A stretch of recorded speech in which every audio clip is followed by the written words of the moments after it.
Hallelujah. Praise the Lord. கர்த்தருடைய பரிசுத்த நாமத்திற்கு மகிமை உண்டாவதாக.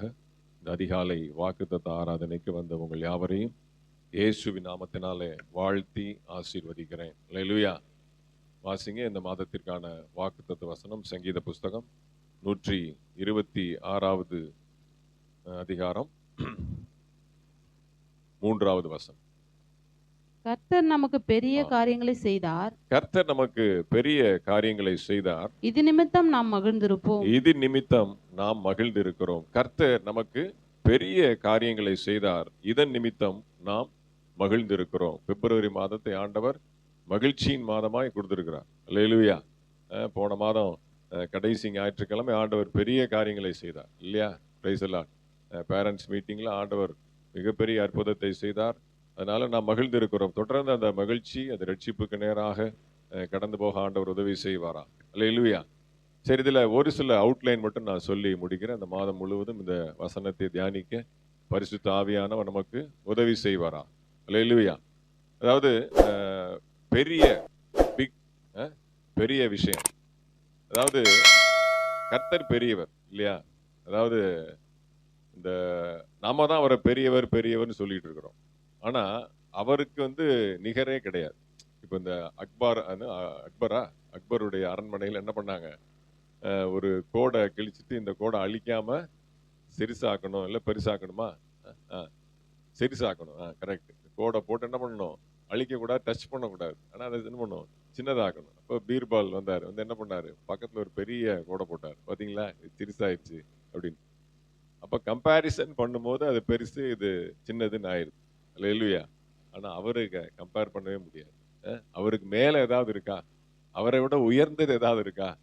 நாம் அவரை பெரியவர்னு சொல்றோம். ஆனா அவருக்கு அது என்னதுன்னா, அது அவர் தான் அல்டிமேட். அவர் தான் என்னது? அல்மைட்டி. அவர் தான் சர்வ வல்லவர். அவருக்கு மேல எதுவுமே இல்லை. அல்லேலூயா. அதனால அவர் எதை செஞ்சாலுமே அது பெரிய காரியம் தான். அல்லேலூயா. உங்களுக்கு புரியுதா? அவர் பெரியவரா இருக்கிறார். வேதத்துல சொல்லப்பட்டிருக்கு, அவர் தேவாலயத்திலும் பெரியவரா இருக்கிறார். தேவாலயத்தின் பேரில் நீங்கள் சத்தியம் பண்ண வேண்டாம். அவர் தேவாலயத்தை காட்டிலும் பெரியவரா இருக்கிறார். அடுத்து யோனாவை காட்டிலும் அவர் பெரிய தீர்க்கதரிசியா இருக்கிறார், பெரியவரா இருக்கிறார். சாலமோனை காட்டிலும் அவர் பெரியவரா இருக்கிறார். இப்ப ஞானத்தில் பெரியவர், தீர்க்க தரிசனத்தில் வல்லமையில் பெரியவர். அப்ப அவருக்கு நிகர் எதுவுமே கிடையாது. அப்போ அவர் செய்யற எல்லாமே என்னது? பெரிய காரியம் தான். இல்லையா? அவர் பெரியவரா இருக்கிறபடினால அவர் செய்கிறது எல்லாமே பெரிய காரியம். சரி, அடுத்து இந்த காரியம் அப்படிங்கிற வார்த்தைக்கு நான் வருகிறேன். இந்த காரியம்ங்கிற வார்த்தை சுத்த தமிழ் சொல் அல்ல. இது வடமொழி சொல். இது இது ஹிந்தி வார்த்தை தான். வடமொழி சொல். அல்லேலூயா. அதாவது காரியம் அப்படிங்கிறது பொதுவாகவே ஒரு நம்ம வட்டாரத்தில், நம்முடைய சமுதாயத்தில் அது கொஞ்சம் நெகட்டிவாக தான் போகும். என்ன, அதாவது இந்த இறந்த வீட்டில் பார்த்தீங்கன்னா 10வது நாள் காரியம், 16வது நாள் காரியம் அப்படின்லாம் சொல்லுவாங்க. அப்புறம் சில வீட்டிலலாம் பார்த்தீங்கன்னா, அப்பா ஆஃபீஸ்லேருந்து வீட்டுக்கு வருவார். அம்மா சொல்லுவாங்க, உங்கள் பையன் என்ன காரியம் செஞ்சுட்டு வந்திருக்கான் பார்த்தீங்களா? அப்படின்னா, உங்கள் பிள்ளை என்ன காரியம் செஞ்சுட்டு வந்திருக்கு பாருங்க அப்படின்னு அம்மா கம்ப்ளைண்ட் பண்ணுவாங்க. அப்போ இந்த காரியம் அப்படிங்கிறது பெரும்பாலான பயன்பாட்டில் நம்முடைய தமிழில் அது கொஞ்சம் நெகட்டிவாக தான் போகுது. அல்லேலூயா. அப்புறம் கிரியை அப்படின்னு சொல்லலாம். கிரியை அப்படிங்கிறது வடமொழி சொல் தான். அதுவும் தமிழ் வார்த்தை கிடையாது. சுத்தமா நம்ம பார்க்க விஷயம் அப்படிம்பாங்க. பெரிய விஷயம், சின்ன விஷயம், விஷயம் அதுவுமே வடமொழி சொல்லு தான். தமிழ் சொல்னா செயல், கர்த்தருடைய செயல்கள், செயல்பாடு, செயல் அப்படிங்கிறதா சுத்தமான தமிழ் சொல். அதனால நம்ம மொழி போருக்கு நம்ம வரல. நம்ம மொழி, இனம், ஜாதி எல்லாவற்றையும் கடந்து ஒரு பெரிய வட்டத்தில் இருக்கிறோம். நாம எல்லா மொழியும், எல்லா இனத்தையும் நாம நேசிக்கிறோம், எல்லா ஜாதியும் நாம நேசிக்கிறோம். அதனால கர்த்தருக்குள்ள மொழி, இனம், ஜாதி அந்த வேறுபாடே நமக்கு கிடையாது. அந்த வட்டத்தெல்லாம் தாண்டி நாம வந்திருக்கிறோம். பொதுவா இந்த காரியம்ன்ற வார்த்தை அடிக்கடி என்ன பண்ணுவாங்க, பிரசங்கிமார்கள் பயன்படுத்துவாங்க. பெரும்பாலும் நான் அதை யூஸ் பண்றது இல்லை. ஏன்னா அந்த வார்த்தை கொஞ்சம் புதுசா கேட்கறவங்களுக்கு அது ஒரு மாதிரி வித்தியாசமா இருக்கும். அதனால பெரும்பாலும் நான் அதை பயன்படுத்துறது இல்லை. ஆனா பைபிள் அது இருக்கு. ஏன்னா அந்த டிரான்ஸ்லேஷன்ல அப்படி இருக்குது. என்ன சொல்ல போனா, அந்த காரியம்ன்ற வார்த்தை ஹிந்தியில அதிகமா பயன்படுத்துவாங்க. காரியாலை, காரியாலை அப்படின்னா ஆபீஸ் அப்படின்னு அர்த்தம். காரியம் ஆலயம் பாருங்க எவ்வளவு ஹிந்தி மொழி நல்ல ஒரு அழகான மொழி. நீங்க டிரான்ஸ்லேட் பண்ணி பாத்தீங்கன்னா காரியாலை அப்படின்னா ஆபீஸ், அலுவலகம் அர்த்தம். அப்ப செய்யும் தொழிலே தெய்வம் அப்படின்னு நம்ம சொல்றோம். அந்த டைட்டில் என்ன வச்சுட்டாங்க, காரியாலயம்னு வச்சுட்டாங்க. காரிய கமிட்டி அப்படிம்பாங்க. அரசியல் கட்சி எல்லாம் பார்த்துருக்கீங்களா, காரிய கமிட்டி கூடி ஆலோசனை செய்தார்கள் அப்படிம்பாங்க. ஆனா நம்ம தமிழகத்தில் உள்ள அரசியல் கட்சின்னு சொல்லுவாங்க செயல் வீரர்கள் கூட்டம். என்ன சொல்லுவாங்க, செயல் வீரர்கள் கூட்டத்தை இன்று தலைவர் கூட்டினார் அப்படின்னு சொல்றாங்கல்ல. அது நல்ல அருமையான தமிழ் வார்த்தை. அல்ல, செயல் வீரர்கள் அவங்க காரிய கமிட்டி அப்படிம்பாங்க வட இந்தியாவில் உள்ள கட்சிகள். அப்ப இதெல்லாம் வந்து சில வித்தியாசம். சரி, கமிங் டு தி சப்ஜெக்ட். அல்லேலூயா. அப்போ பெரிய காரியங்களை ஆண்டவர் செய்தார் அப்படின்னு சொல்லி நாம இந்த வசனத்துல வாசிக்கிறோம். அப்போ பெரிய காரியம் நாம தான் தூக்கி தலையில வச்சுக்கிட்டு பெருசா கொண்டாடுறோம். ஆனா அவரை பொறுத்த மட்டும் அது எப்படின்னு தெரியுமா? வாசிங்க 2 நாளாகமத்தின் புஸ்தகம் 14வது அதிகாரம் 11வது வசனம். 2 நாளாகமத்தின் புஸ்தகம் 14:11 வாசிக்கலாம். ஆசா ஆ, தன் தேவனாகிய கர்த்தரை நோக்கி கூப்பிட்டு, ஆ, கர்த்தாவே, ம், பலமுள்ளவனுக்காகிலும் ஆ, பலனற்றவனுக்காகிலும் ஆ, உதவி செய்கிறது ஆ. உமக்கு லேசான காரியம்.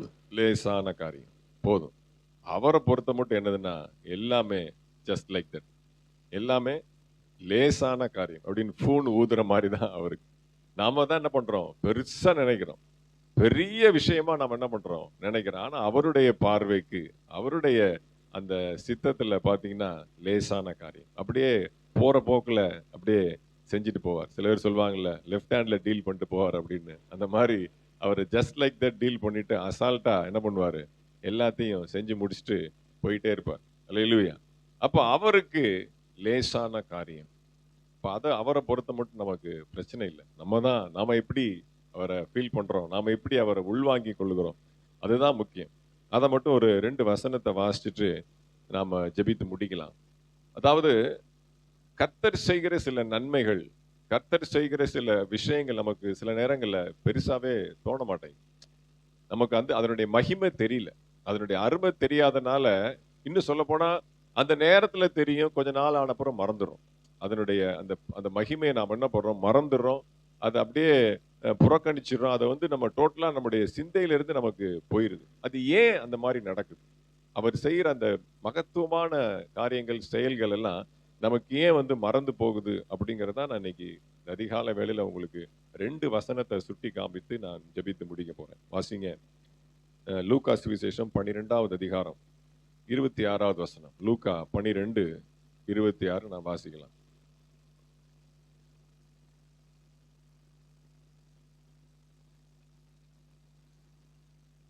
மிகவும் அற்பமான காரியம் முதலாய் உங்களால் செய்யக்கூடாதிருக்க மற்றவைகளுக்காக நீங்கள் கவலைப்படுகிறது என்ன? மிகவும் அற்பமான காரியம் முதலாய் உங்களால் செய்யக்கூடாதிருக்க. ஆண்டவர் நம்மளை எப்படி ஜட்ஜ் பண்றார் பாருங்க. சின்ன விஷயத்தை கூட உன்னால செய்ய முடியாது. சின்ன அற்பமான காரியம் முதலாய் உங்களால் செய்யக்கூடாது இருக்க மற்றவைகளுக்காக நீங்கள் கவலைப்படுகிறது. அப்ப என்ன அர்த்தம்? ஆண்டவர் நம்மளை எப்படி பார்க்கிறார்? அவர் செய்யறது லேசான காரியம், நாம பெருசா நினைக்கிறோம். நம்ம செய்யறது அவர் எப்படி பார்க்கிறார் அப்படின்னா, சின்ன விஷயத்தை கூட உங்களால என்ன பண்ண முடியாது, செய்ய முடியாது. அல்லேலூயா. இங்க இருக்கிறத தூக்கி அங்க எடுத்து வைக்கனா கூட என் உதவி இல்லாம ஒரு அணுவாகிலும் நான் இல்லாம என்ன பண்ண முடியாது, அசைய முடியாது. அப்போ நம்ம என்ன நினைக்கிறோம்னா, எல்லாத்தையும் நான் செஞ்சுட்டேன். ஒரு சின்ன விஷயத்தை செஞ்சுட்டு தம்பட்டம் அடிக்கிறது. நான் பெரிய காரியத்தை செஞ்சுட்டேன், நான் பண்ணதை பார், என்னுடைய விஷயத்தை பார், என்னுடைய பெயர் பிரஸ்தாபத்தை பார். நேபுகாத் நேச்சார் மாதிரி நான் கட்டின பாபிலோன், அவருடைய பார்வையில் அது சும்மா சாதாரணது. ஆனா ஒரு கோபுரத்தை கட்டிட்டு அவன் பாருங்க, இது பண்ண ஆட்டத்தை பாருங்க. அப்போ நாம் செய்யறது பெருசு நாம நினைக்கும் போது, நம்முடைய காரியம் மிகையானது நினைக்கும் போது, அவருடைய காரியம் நமக்கு என்னது, மண்டையில கூட ஏறாது. நம்முடைய விஷயத்தை பெருசா நினைக்கும் போது அவருடைய காரியம் நமக்கு என்ன பண்ணாது, பெருசாவே நமக்கு தோணாது. அப்ப இந்த மாதிரி நாம் நினைக்கிறோம், ஆண்டவரே என்னால ஒரு சின்ன விஷயத்தை கூட செய்ய முடியாது, என்னால ஒரு சின்ன செயலை செய்யறது கூட எனக்கு என்ன இல்லை, பலன் இல்லை. எசேக்கியா சொல்றான், எனக்கு பலன் இல்லாம நான் நிக்கிறேன். அல்லேலூயா. அப்ப நாம இந்த ஸ்டேஜுக்கு வந்தாதான் அவருடைய காரியத்தை நம்ம பெரிய காரியமா பார்க்க முடியும். இன்னொரு வசனத்தை வாசிங்க. சங்கீத புஸ்தகம் 2வது அதிகாரம் 1 வசனம். சங்கீதம் 2:1 வாசிங்க. ஜாதிகள் கொந்தளித்து ஜனங்கள் விருதா காரியத்தை சிந்திப்பார்கள். ஜனங்கள் விருதா காரியத்தை சிந்திப்பானே. இன்னொன்று நாம என்ன யோசிக்கணும்னா, நாம செய்யறதெல்லாம் வேஸ்ட். நம்முடைய முயற்சிகள் இதெல்லாம் கொஞ்சம் ஒரு கான்பிடன்ஸை இழக்க பண்ணக்கூடிய வார்த்தை மாதிரி இருக்கும். ஆனா நான் என்ன சொல்றேன்னா, நம்முடைய செயல்பாடு, நம்முடைய மாம்சத்தின் கிரியைகள், நம்முடைய யோசனை, நம்முடைய திட்டம், இது எல்லாம் வேஸ்ட் அப்படின்னு நீங்க எப்ப நீங்க வாரீங்களோ அப்பதான் உங்களுக்கு ஆண்டவர் கிரியை செய்ய முடியும். அப்பதான் உங்க வாழ்க்கையில் ஆண்டவர் பெரிய காரியத்தை செய்ய முடியும். புரியுதா உங்களுக்கு? நான் இந்த பிளான் வச்சிருக்கிறேன். மனுஷன் விருதா காரியங்களை சிந்திப்பானேன். நீ சிந்திக்கிறதே வேஸ்ட், அப்புறம் நீ செயல்படுறதுக்கு எங்க வர்றது? நீ யோசிக்கிறதே வேஸ்ட். ஏதாகிலும் ஒன்றை செய்வோம் என்று சிந்திக்க எங்களுக்கு என்ன இல்லை? பலன் இல்லை. வாசிக்கிறோம் புதிய ஏற்பாட்டில், ஏதாகிலும் ஒரு சிறிய காரியத்தை செய்வதற்கு நாங்கள் யோசிப்பதற்கு எங்களுக்கு என்ன இல்லை? தகுதி இல்லை, பலன் இல்லை. அவ்வளவாய் தாழ்த்துக்கிறாங்க பரிசுத்தவான்கள். அப்போ நாம் சிந்திக்கிறதே விருதா என்றால், நாம் செய்கிறது அற்பமா இருந்தால் அவர் செய்கிறது பெரிய காரியமாய். அல்லேலூயா. அப்ப அந்த நோக்கம், அந்த சிந்தை நமக்குள்ள எப்பவுமே இருக்கணும். ஆண்டவரே, நான் செய்யறதெல்லாம் ஒண்ணும் இல்லை. ஆண்டவரே, என்னுடைய முயற்சி எல்லாம் ஒண்ணும் இல்லை. ரட்சிப்பதற்கு குதிரை விருதா. அல்லேலூயா. அதனால என்னுடைய பலனோ, என்னுடைய சாமர்த்தியமோ, என்னுடைய முயற்சியோ, என்னுடைய திட்டங்களோ எதுவுமே இல்லை ஆண்டவரே, எல்லாமே நீங்க தான். நீங்க இல்லாம என்னால எதுவும் செய்ய முடியாது அப்படின்னு நாம நம்மை தாழ்த்தும் போதுதான் அவர் செய்கிற ஒரு சின்ன விஷயம் கூட நமக்கு பெருசா தெரியும். அல்லேலூயா. ஏன்னு சொல்ல போனா, நாம் சுவாசிக்கிறதை நினைச்சா கூட அது பெரிய விஷயமா தெரியும். போன வாரம் ஒரு பிரதர்கிட்ட பேசிட்டு இருந்தேன். பிறந்த குழந்தை மூக்கும் உதடும் ஒட்டி பிறந்துருச்சான். இந்த ஒட்டி பிறந்துச்சு, 2 உதடு, இந்த மூக்கு கம்ப்ளீட்டா. பிறந்த குழந்தை அப்படியே ஒட்டி பிறந்துருச்சா, மூச்சு விட முடியல. உடனே ஆபரேஷன். அப்படியே அந்த உதடையும் அந்த மூக்கையும் கீறி விட்டு அந்த மூக்குக்கு ஓட்டை போட்டு அதுக்கு சுவாச பாதை ஏற்படுத்தி. பாத்தீங்களா? அப்போ நாமெல்லாம் நினைச்சு பார்க்கறதுக்கு, இந்த மாம்சத்தை மிகைப்படுத்துவதற்கு, இந்த மாம்சத்தை மேன்மை பாராட்டுவதற்கு ஒண்ணுமே இல்லை. அந்த ஆபரேஷன், அந்த புண்ணு காயறதுக்குள்ள அடுத்து உதட கீறி விட்டு உதட்டுல ஒரு ஆபரேஷன். பிறந்த குழந்தை. அப்போ ஆண்டவர் நம்மை எந்த அளவுக்கு நம்மை படைத்திருக்கிறார், நம்மை உருவாக்கி இருக்கிறார், பிரமிக்கத்தக்கதாய் நம்மை உருவாக்கி இருக்கிறார். நம்ம சுவாசிக்கிற அந்த சுவாசத்தை நினைச்சு பார்த்தா கூட அவர் பெரிய காரியத்தை நமக்கு செஞ்சிருக்கிறார். அல்லேலூயா. அதனால அந்த அளவுக்கு நம்மை தாழ்த்தும் பொழுது ஆண்டவர் செய்கிற சின்ன விஷயம் கூட நமக்கு பெருசா தான் தெரியும். அல்லேலூயா.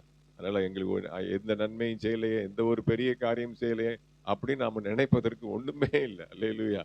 நீங்க எவ்வளவாய் உங்களை தாழ்த்துகிறீங்களோ, எவ்வளவாய் உங்களை சிறுமைப்படுத்திக் கொள்கிறீங்களோ, அவ்வளவாய் அவர் செய்கிற சாதாரண விஷயம் கூட பெரிய மகிமையா தான் தெரியும். அல்லேலூயா. இந்த மாதத்துல ஆண்டவர் பெரிய காரியங்களை செய்ய போகிறார். நீங்க பார்க்க போறீங்க. அதுக்கு ஒரே ஒரு சின்ன கண்டிஷன் தான் நம்ம பார்த்துருக்கிறோம்.